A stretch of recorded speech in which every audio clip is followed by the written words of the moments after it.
제가 왜 그 이야기를 여러분한테 하냐면, 어저께 앞으로 곧 한 달 후에 결혼할 한 커플이 결혼하기 전에 상담받는 과정을 제 아내하고 하고 있는데, 거기에서 저한테 질문하길래 제가 대답을 하는데 그 얘기 했더라고 그러더라고요.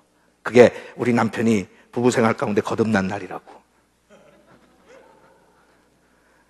패스 제이미가 거듭난 날이다 그때.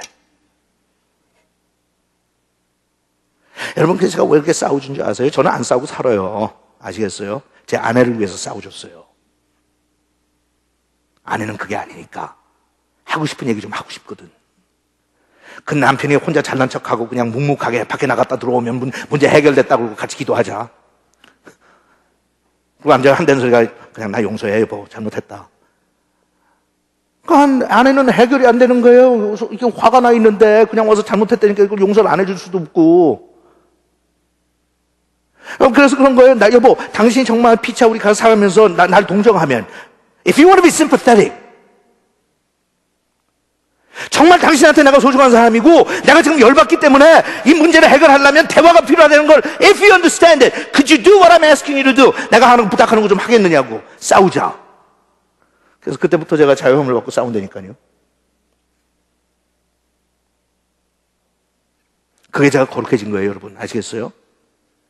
싸우는 순간 하나님께서 기뻐하시는 거예요. 잘했다 이놈아, 잘했다. 응? 네가 같이 사는, 나하고 평생을 같이 살 사람인데 네 아내인데 갈등이 해결되지 않아서 끙끙거리고 앉아있는데 너 혼자 잘난 척하고 밖에 나갔다가 문제 해결했다고 들어와서 이기적으로 살았는데 오늘 너 거듭났다, 잘했다, 잘 싸워줬다. 진 네 아내가 싸우고 난 다음에 좋아하는 거 봐라. 반찬도 잘 나오고. 희한하더라고요. 예.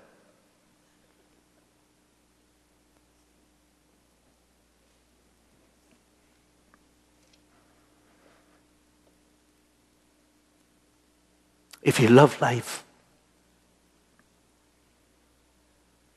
행복한 생활을 원하면 악한 말이나 거짓말을 해서는 안 되고, 그는 악에서 떠나 선한 일을 하며 평화를 추구해야 된다. 평화를 추구해야 된다. 다시 얘기할게요. 평화를 추구해야 된다. 여러분, 지금 여러분 앞에 막혀있는 담들이 얼마나 많아요. 오늘 이 아침에도 부부 사이가 편안합니까? 하나님께서 싸움이 없는 것이 평화라고 안 그랬어요? Absence of conflict doesn't mean it's peace.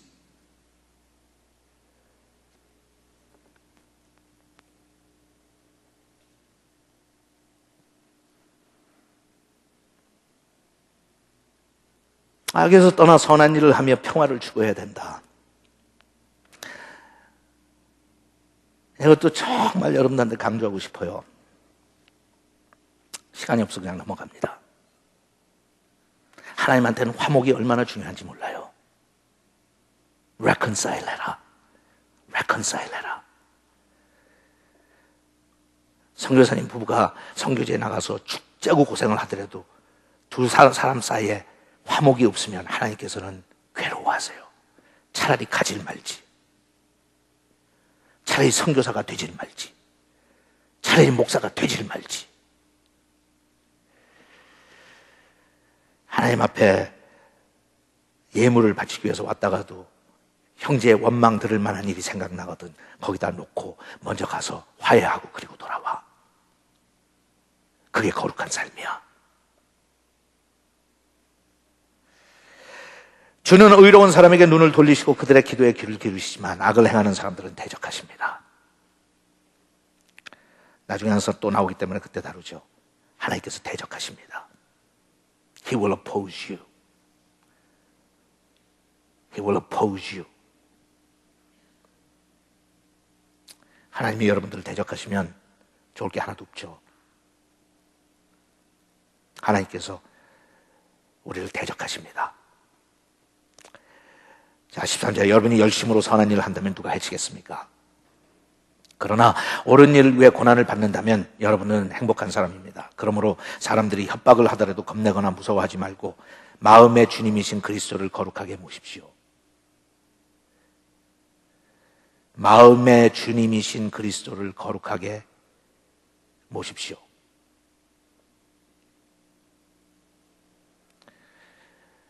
이 번역이 조금 애매한데 원어를 놓고 그대로 이야기하면 이런 거예요.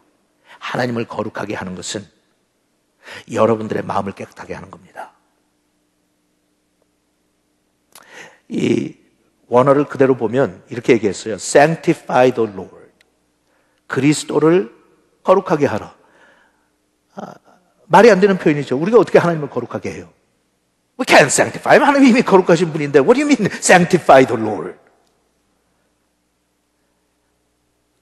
하나님을 거룩하게 하라. 어떻게 하나님을 거룩하게 해요? 그분은 거룩하신 분인데.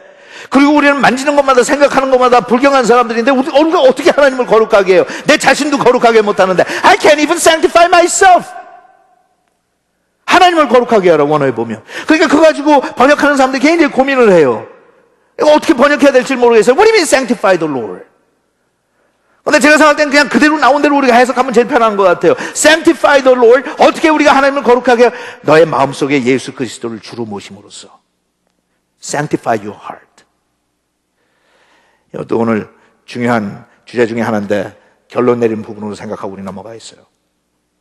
여러분, 우리가 그렇게 거룩하게 살지 못하고 삶의 현장에서 하나님 앞에 제대로 영광 돌리지 못하는 이유가 다 종합해서 결론적으로 얘기한다면 뭔지 아시죠? 예수 그리스도를 나의 구세주로는 영접하지만 주님으로 영접하지 않는 거예요.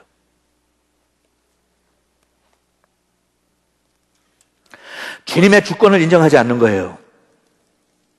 예수를 믿고 나서 10년, 20년, 30년, 40년 살아 아무 소용없어요. 주님은 나의 구세주일 뿐이지 나의 죄를 사하여 주시고 내가 천국 갈 수 있도록 나를 위해서 대신 돌아가신 분이지 그분은 나의 인생 속에서 주님으로서 왕으로서 주권과 왕권을 가지고 행사할 수 있는 분이 아니에요.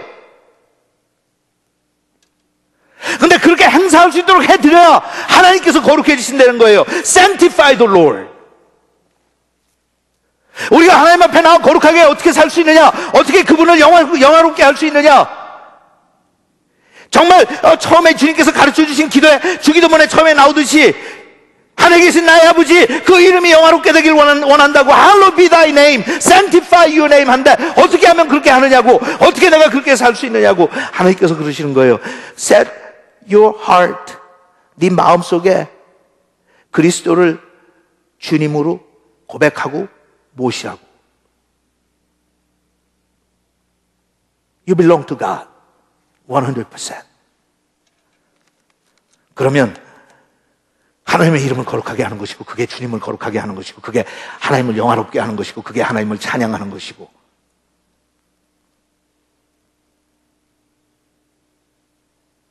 But in your hearts set apart Christ as Lord. Set apart Christ as your Lord. 당신의 마음속에 그리스도를 주님으로 구별하십시오. Set apart. 재밌는 표현이죠, 그것도.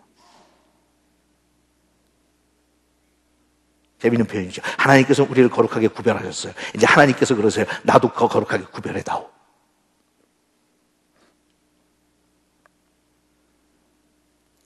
마음의 주님이신 그리스도를 거룩하게 모십시오. 그리고 여러분이 간직한 희망에 대해서 그 이유를 묻는 사람들에게는 언제나 부드럽고 공손하게 대답할 준비를 하고. 자, 16절부터 22절까지 우리 같이 읽겠습니다. 선한 양심으로 생활하십시오. 그러면 여러분이 그리스도 안에서 행한 선한 일을 헐뜯고 욕하는 사람들이 도리어 부끄러움을 당하게 될 것입니다. 선한 일을 하면서 고난을 받는 것이 하나님의 뜻이라면 악한 일을 하면서 고난을 받는 것보다 낫습니다. 죄가 없으신 그리스도께서 죄인들을 위해 한 번 죽으신 것은 죄인인 우리를 하나님께로 인도하기 위해서입니다. 육체적으로는 죽임을 당하셨으나 영으로 살아나신 예수님은 갇혀있는 영들에게 가서 기쁜 소식을 전파하셨습니다. 그들은 옛날 노아가 배를 준비하는 동안 하나님께서 참고 기다리셨으나 하나님께 불순종하던 영들입니다. 그때 배에 들어가 홍수에서 구원을 받은 사람은 겨우 8명 뿐이었습니다.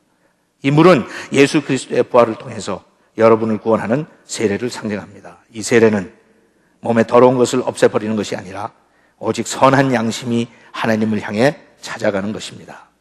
그리스도께서는 하늘에 올라가셔서 지금 하나님의 오른편에 계시며 권세와 능력을 가진 모든 천사들을 지배하고 계십니다. 그 다음에 나오는 내용은 뭐예요? 예수님께서는 주권을 가지고